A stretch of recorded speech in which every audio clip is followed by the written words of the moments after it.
तुम्हें इसलिए बुलाया था, तुम्हारे घर में सगुना या सावित्री पढ़ाई तो नहीं कर रही? नहीं नहीं पुजारी जी, ये आप क्या कह रहे हैं? आज ज्योति हमें एक अच्छी सी कहानी सुनाएगा। क्यों ज्योति? नहीं अक्का, आज मैं कहानी नहीं सुनाऊंगी।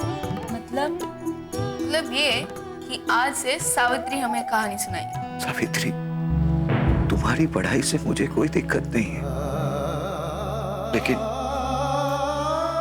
तुमने शिक्षा प्राप्त करके बहुत हिम्मत का काम किया है। कांता, ओ कांता, कहाँ रह गई है मनहूस? इतनी रात हो गई है और अब तक ये खाना नहीं लेकर आई। कांता, इसने तो नाक में दम कर दिया मेरे। काकी, कौन है? मैं हूँ गणेश। अरे गणेश, बैठ। क्या बात है? सब ठीक है ना? नहीं काकी। क्या बात है? क्या हुआ? कोई महादेव का कोई संदेशा लेकर आए हो तो दो ना। काकी, महादेव अब हमारे बीच में। क्या?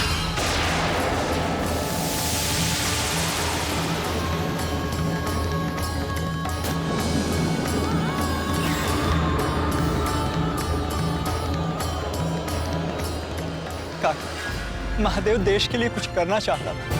अंग्रेजों से उसकी मुठभेड़ हो गई और उन्होंने मुझसे वहीं गोली मार दी।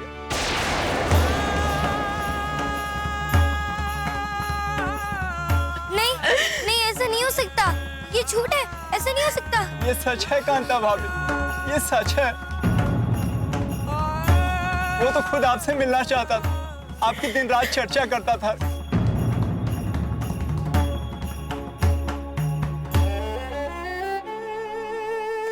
अच्छा काकी, मैं अब चलता हूँ, मेरी जान को भी खतरा है।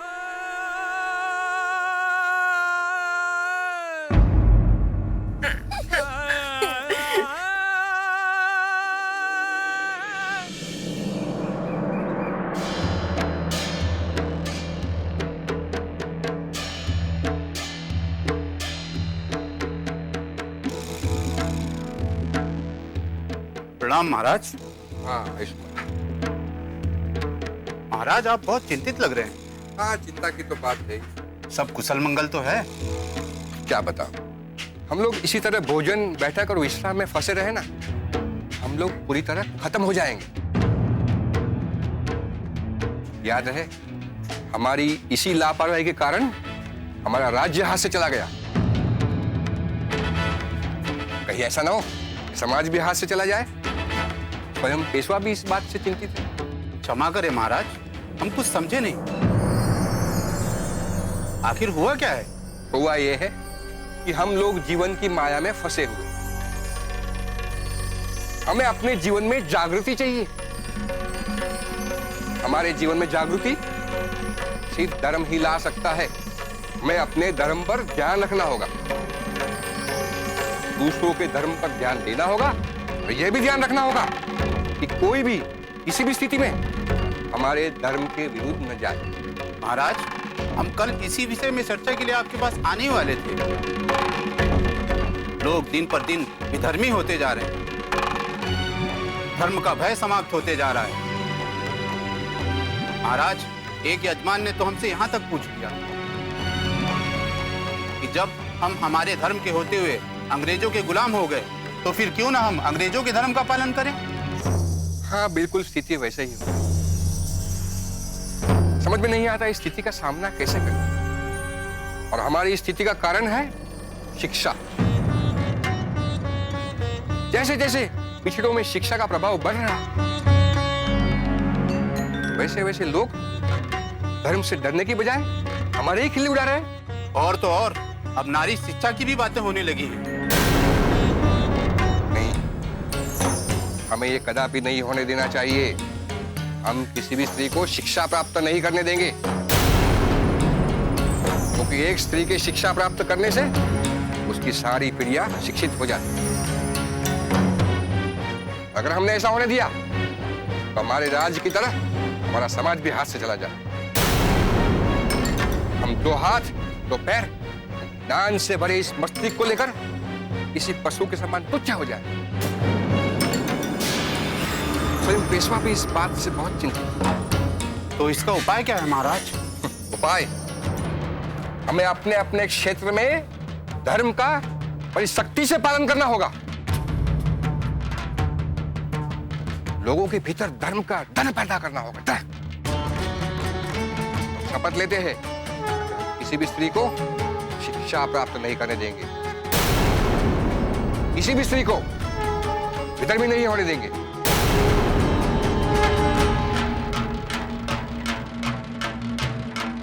और खासकर गोविंदराव की बहू सावित्री।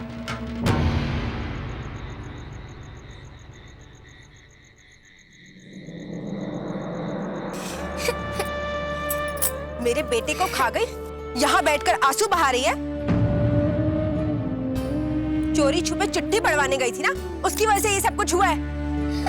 हमारी कोई गलती नहीं है, मैं तो सिर्फ चिट्ठी पढ़वाने गई थी। अरे चुप, मैं तुझे बताती हूँ कि मैं क्या कर सकती हूँ। गए हैं पुजारी जी पेशवा महाराज के पास, वहीं से तेरा फैसला होगा। तुझे विधवा आश्रम भेज देंगे। क्या हुआ सुचित्रा?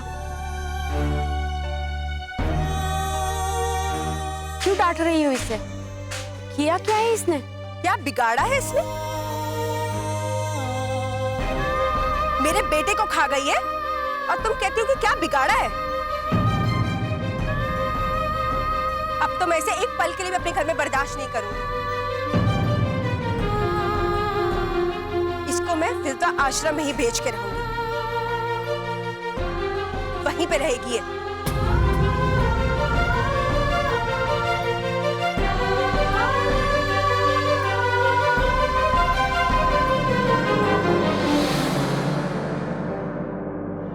गुड मॉर्निंग काका। Good morning Kavya. काका, यहाँ रहने से नुकसान हो रहा है। नुकसान? कैसा नुकसान? आपकी स्टूडेंट निधि का, सावित्रीबाई फुले के सपने का, आपके विद्यालय का। काका, यहाँ रहने से सभी का नुकसान हो रहा है, भले ही वो एक ही स्टूडेंट हो, लेकिन वही तो सावित्रीबाई फुले की क्रांति ज्योति पूरे गांव में फैला रही है। काका, मुंबई से ज्यादा सतारा को आपकी जरूरत है, इसलिए हम यहाँ से कल ही निकल जाएंगे। लेकिन अचानक तुम्हें इस बात का एहसास कैसे हुआ बेटा? नहीं काका, अचानक नहीं, ये बात तो मैं कई दिनों से महसूस कर रही थी। और जब से पेशवा ने कांता को विधवा आश्रम भेजने का निर्णय लिया, आई वाज शॉक्ड। मुझे ये बात समझ आ गई है कि स्त्रियों के हर दुख का कारण सिर्फ और सिर्फ अज्ञानता है। और काका, हमें गांव-गांव जाकर उस अज्ञानता को दूर करना होगा। उन्हें सावित्रीबाई फुले के रास्ते पर चलने के लिए प्रेरित करना होगा। अगर तुम्हारी तरह हर आधुनिक लड़की ये निर्णय ले ले कि उसे कम से कम एक और स्त्री को शिक्षित करना है, तो सावित्रीबाई फुले का सपना पूरा हो सकता है। हाँ। अच्छा काका, सावित्रीबाई की बेसिक शिक्षा तो घर में ही हो गई थी, लेकिन जब वो बाहर निकली, मैडम मिशेल के स्कूल में उन्होंने एडमिशन लिया, तो उनको तो कई प्रॉब्लम्स का सामना करना पड़ा होगा। बहुत ज्यादा। आज इस आधुनिक समय में भी बेसिक शिक्षा प्राप्त करने के बावजूद सिर्फ और सिर्फ 25% लड़कियां ही आगे शिक्षा प्राप्त करने का साहस कर पाती है। फिर तुम इस बात से समझ सकती हो, उस समय अंग्रेजों के स्कूल में जाकर पढ़ने का सावित्रीबाई फुले का निर्णय कितना बड़ा और कितना मुश्किल भरा रहा होगा। सावित्री, आज तुम्हारे विद्यालय जाने का पहला दिन। मैं बहुत गर्व कि तुमने विद्यालय जाने का निर्णय लिया, मगर मुझे अभी भी डर लग रहा है। मैं समझता हूँ, लेकिन तुम चिंता मत करो। हर नई चीज पहले डराती है।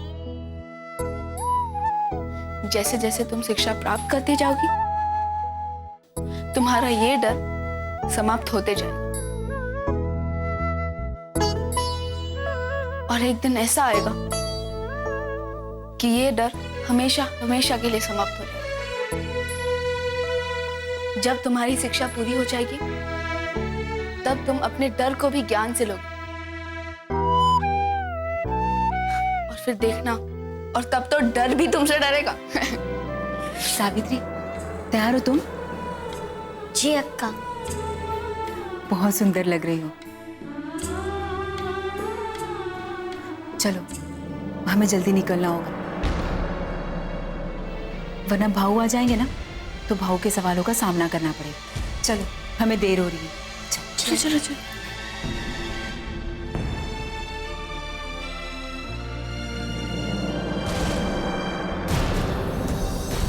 सगुणा, इस वक्त सावित्री को लेकर कहाँ जा रही हो तुम? वो भाऊ, हम मैडम मिशेल के यहाँ जा रहे हैं। हाँ, मैं जानता हूँ कि तुम हर रोज मैडम मिशेल के यहाँ जाती हो, लेकिन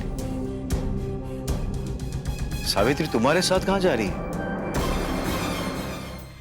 भाऊ, मैंने सोच लिया, आज से सावित्री ना मेरे साथ मैडम मिशेल के यहाँ जाएगी। क्यों? वो क्या है ना भाऊ, आप खेत चले जाते हो और ज्योति भी अपनी पढ़ाई के लिए विद्यालय चला जाता है। हाँ? मैं भी अपने काम के लिए मैडम मिशेल के यहाँ चली जाती हूँ। तो बचा कौन? सावित्री। वो पूरा दिन घर पे अकेली रह के हमारा इंतजार करती रहती है। फिर मैंने सोचा कि सावित्री को भी मेरे साथ ले जाओ, ताकि वो मेरे काम में मेरा हाथ बटा सके।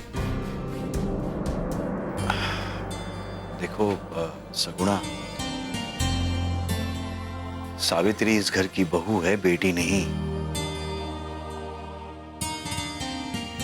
अगर ये घर के बाहर जाएगी तो लोग क्या सोचेंगे?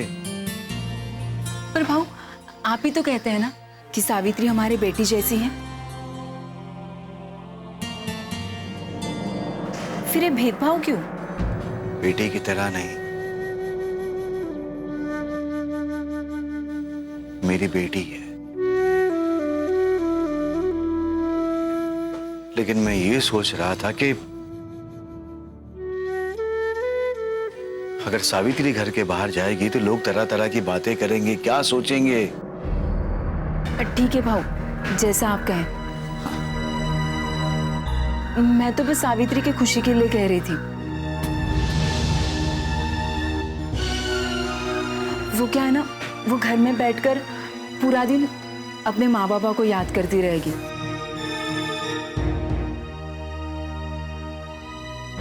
और रोती रहेगी। फिर भी क्या, वो तो बहू है, थोड़ा सा रोएगी तो चलेगा।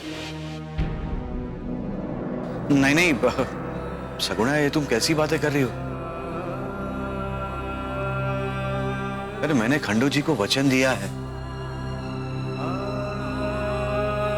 कि सावित्री को मैं कभी भी दुख नहीं पहुंचाऊंगा। मैं तो बस ये जानने की कोशिश कर रहा था कि सावित्री का भी मन मैडम मिशेल को मिलने का है या नहीं। तो भाऊ, आप स्वयं ही सावित्री से पूछ लीजिए ना।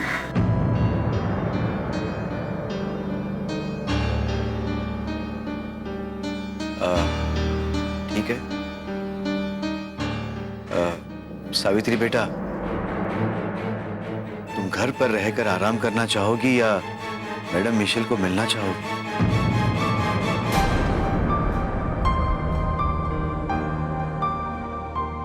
देखो सावित्री, तुम्हें किसी से पूछने की कोई जरूरत नहीं है। मैं तो सिर्फ बस इतना जानना चाहता हूं कि तुम क्या चाहती हो। मैं घर पर रहना चाहती हूँ।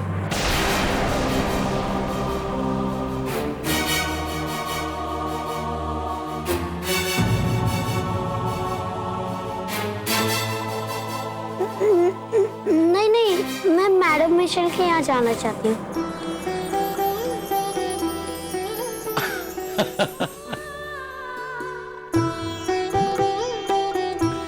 ठीक है,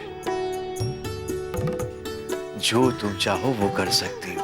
अरे तुम थोड़ी पढ़ाई करने जा रही हो।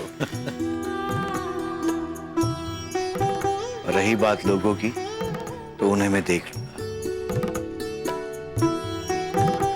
लेकिन हाँ सगुणा, समय पर लौट आना।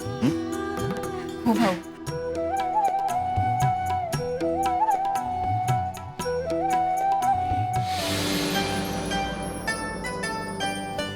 अंग्रेजी मैया, अंग्रेजी वाणी, शूद्रों का उत्कर्ष करने वाली, स्त्रियों को स्नेह करने वाली अंग्रेजी मैया, अंग्रेजी वाणी। काका क्या गुनगुना रहे हैं? सावित्रीबाई फुले की कविता। तुम भी गुनगुनाओ काव्या। सावित्री का मैडम मिशेल के स्कूल में एडमिशन हो गया है। अंग्रेजी मैया अब नहीं है मुगलाई और नहीं बची है मूर्खशाही पेशवाई। अंग्रेजी मैया उन्हें तोड़ डाली जंजीर पशुता की और दी है मानवता की भेंट सारे स्त्रियों और शूद्र लोगों को। अंग्रेजी मैया, अंग्रेजी वाणी। काका इतनी खुशी में ये मत भूल जाइएगा कि आज हमें सतारा के लिए निकलना है। अरे ये खुशी सिर्फ सावित्री की एडमिशन की थोड़ी है, बल्कि हमारे गांव वापस जाने की भी खुशी है ये। ठीक है, तो फिर मैं तैयार हो जाती हूँ। हाय, ये तेरा नोटिस आया है। 2 दिन से इसे लेकर घूम रही हूँ।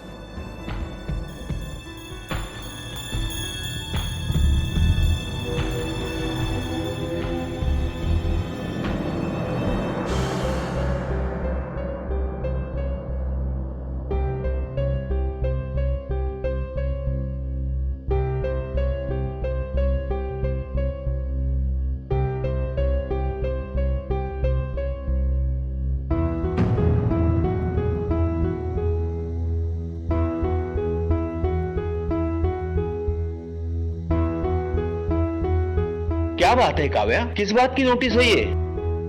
कुछ नहीं काका, वो मैंने बैंक से लोन लिया था, बस उसी सिलसिले में। अभी सतारा के लिए नहीं निकल पाएंगे। कोई बात नहीं काव्या, जैसे इतने दिन गए वैसे और एक दिन सही। बिल्कुल, चलिए फिर मैं ये प्रॉब्लम जल्दी से सॉल्व करके आती हूँ, क्योंकि मुझे सुनना है कि सावित्री बाई जब मैडम मिशेल के स्कूल में गई तो उन्होंने क्या सीखा। मैं आती हूँ।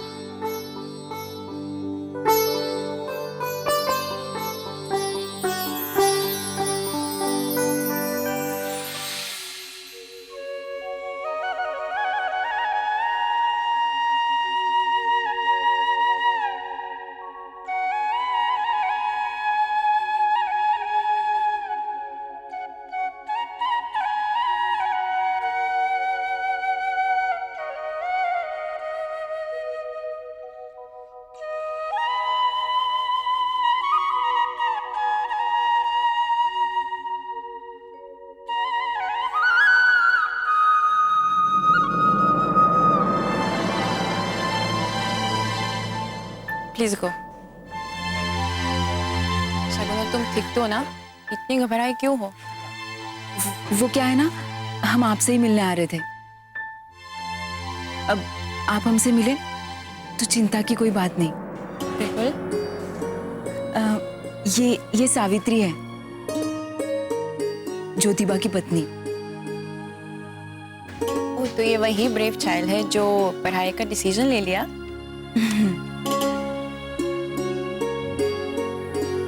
माय चाइल्ड, ये डिसीजन लेके आपने बहुत ही हिम्मत का काम किया है। लेकिन मुझे अभी भी डर लग रहा है। ये इसीलिए क्योंकि अभी आपने अपना शिक्षा प्राप्त नहीं किया है। जैसे जैसे तुम अपना शिक्षा प्राप्त करोगे तो ये आपका डर अपने आप दूर चले जाएगा। सच में? सच्चे में मेरा बेबी।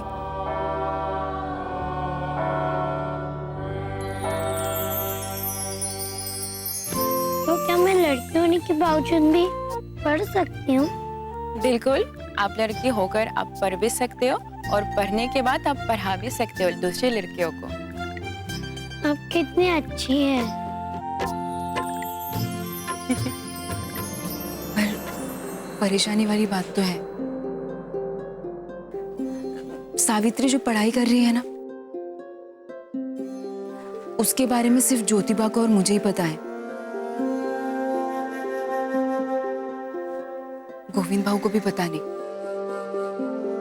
अगर इस बात का पता किसी को चल गया तो सावित्री की पढ़ाई अधूरी ही रह जाएगी। डोंट वरी, ये बात किसी को भी पता नहीं चलेगा। सावित्री अपनी शिक्षा पूरी कर लेगी।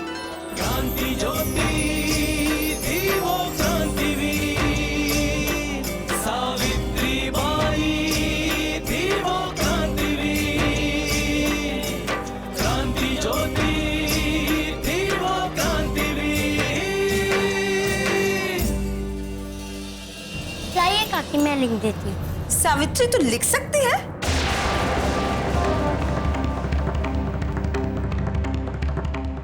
अरे मैं तो भूल ही गई, मुझे तो लिखना आता ही नहीं है। भला कोई स्त्री कैसे लिख सकती है? क्या बात है, कितनी मुस्कुरा रही हो? क्या है ये? आपकी मेहनत का फल, आपका सपना मेरा सर्टिफिकेट।